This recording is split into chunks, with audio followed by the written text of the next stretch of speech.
नमस्कार। आज हम capacitor start and capacitor run motor के बारे में डिस्कस करेंगे। तो ये इसका स्कीमेटिक डायग्राम है। इसमें ये मेन वाइंडिंग है, ये स्टार्टिंग वाइंडिंग है। स्टार्टिंग वाइंडिंग में अपन दो कैपेसिटर लगाते हैं, एक तो रनिंग कैपेसिटर और एक स्टार्टिंग कैपेसिटर, और एक क्या होता है ये सेंट्रीफ्यूगल स्विच लगाते हैं। स्टार्टिंग में क्या होता है, इसमें क्या होता है, two capacitor are used, one for starting purpose and other for running. यानी कि दो कैपेसिटर, एक तो कैपेसिटर स्टार्टिंग के लिए लगाते हैं, दूसरा कैपेसिटर रनिंग पर्पज के लिए लगाते हैं। Starting capacitor CSE of electrolytic type, यानी कि जो स्टार्टिंग कैपेसिटर है वो इलेक्ट्रोलाइटेड टाइप होता है। इलेक्ट्रोलाइटेड टाइप कैपेसिटर की खासियत क्या होती है कि ये ज़्यादा चार्ज स्टोरेज करता है इसका, और हैवी ड्यूटी होता है, और चूँकि ये कॉस्टली होता है एंड ये इसको डिस्कनेक्ट कर देते हैं, क्योंकि ये शॉर्ट ड्यूरेशन के लिए काम कर सकता है। इसको जब मोटर की स्पीड 75% अटेन हो जाती है तो इसको इस सेंट्रीफ्यूगल स्विच के द्वारा इसको डिस्कनेक्ट कर देते हैं। दूसरा कैपेसिटर होता है जिसको कहते हैं रनिंग कैपेसिटर। ये हमेशा सर्किट में लगा रहता है, और ये पेपर कैपेसिटर का बना होता है, यानी पेपर टाइप कैपेसिटर होता है। क्योंकि ये हमेशा लगा रहता है, हैवी ड्यूटी होता है, और इसमें लिखा starting capacitor CS higher value than of running capacitor.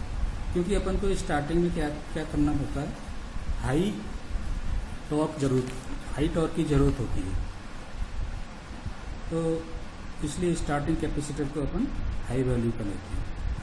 अब इसकी जो फेजर डायग्राम है वो कैसा होता है, इसमें क्या होता है, ये वोल्टेज है, चूँकि IS का current due to starting capacitor, क्योंकि स्टार्टिंग कैपेसिटर यानी कि कैपेसिटर में वोल्टेज से करंट लीड करता है, तो ये वोल्टेज लीड करता है। और मेन जो वाइंडिंग है उसमें जो करंट करता है, क्योंकि प्योरली इंडक्टिव होती है, इंडक्टिव प्लस रेजिस्टिव होती है, इसमें करंट लीड करता है।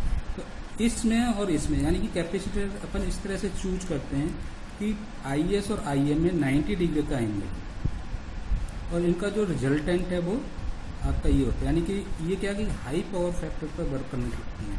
ये मोटर क्या है, हाई पावर फैक्टर पर वर्क, यानी कि वोल्टेज और मेन करंट में जो एंगल होता है बहुत होता है। cos फाई क्या होता है, पावर फैक्टर होता है। तो ये क्या, इनका पावर फैक्टर क्या होता है, बहुत अच्छा होता है। अब देखो इसकी टॉर्क स्पीड कैरेक्टरिस्टिक कैसे।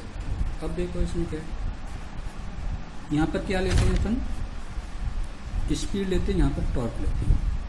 तो ये जो कैरेक्टरिस्टिक है डॉटेड से दिखा रहा है, ये क्या है आपकी स्टार्टिंग, यानी कि जब आपका सर्किट में दोनों कैपेसिटर लगे रहते हैं, दोनों जब कैपेसिटर लग रहेंगे तो इससे क्या होगा, करंट लीड करेगा, और हाई स्टार्टिंग टॉर्क यानी कि TST जनरेट होगा, हाई स्टार्टिंग टॉर्क जनरेट होगा।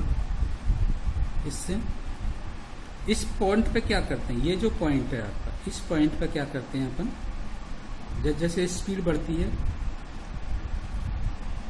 यहाँ पर स्पीड क्या है आपकी कम है, यहाँ पे स्पीड मैक्सिमम है। तो यहाँ पर क्या, जैसे ये 75% करीब होती है, अपन जो स्टार्टिंग कैपेसिटर है इसको स्विच ऑफ कर देते हैं बाई सेंट्रीफ्यूगल स्विच।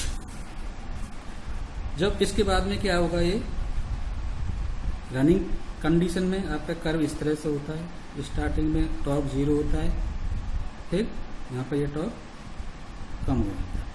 तो इसका जो टॉर्क है, ये कर्व, मेन कर्व आपका इस तरह से बन जाता है, इस तरह से हाई स्टार्टिंग टॉर्क, इसके बाद में फिर ये रनिंग टॉर्क। ये अगर आपका लोड है तो मोटर पर कहाँ पर काम करने लग जाएगी, इस पॉइंट पर काम करेगी, मोटर यहाँ पर काम करेगी।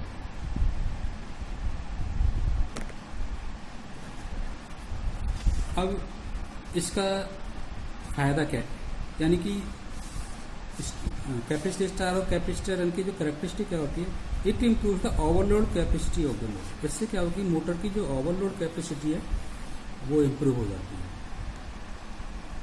इससे चूंकि जो पावर फैक्टर है उसका इम्प्रूव होता है, करंट जनरली वोल्टेज के फेस में होता है, इसलिए इसमें जो कि लॉसेज हैं आई स्क्वायर लॉस डिक्रीज हो जाते हैं। इससे इफिशियंसी क्या होती है, इंक्रीज होती है, पावर फैक्टर इम्प्रूव हो जाता है। चूंकि ये कैपेसिटर हमेशा इसमें लगा रहता है, तो इसलिए टू फेज की मोटर की तरह वर्क करती है, यानी कि इसमें एक रोटेटिंग मैग्नेटिक फील्ड जनरेट होता है। तो ये सिंगल फेज मोटर में आपको डबल फेज यानी टू फेज की मोटर की तरह वर्क करती है। इसलिए इसमें क्या होता है, मोटर में नॉइस नहीं होती है, यानी कि जो टॉर्क जनरेट होता है वो आपका यूनिफॉर्म टॉर्क जनरेट होता है। जबकि सिंगल फेज मोटर में क्या होता है, जो टॉर्क है वो फ्लक्चुएट करता है।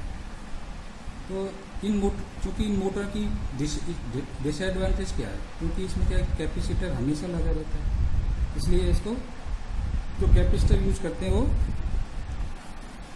हाई स्टैंडर्ड के हाई कैपेसिटी का यूज करते हैं, इसलिए इसकी कॉस्ट बढ़ जाती है।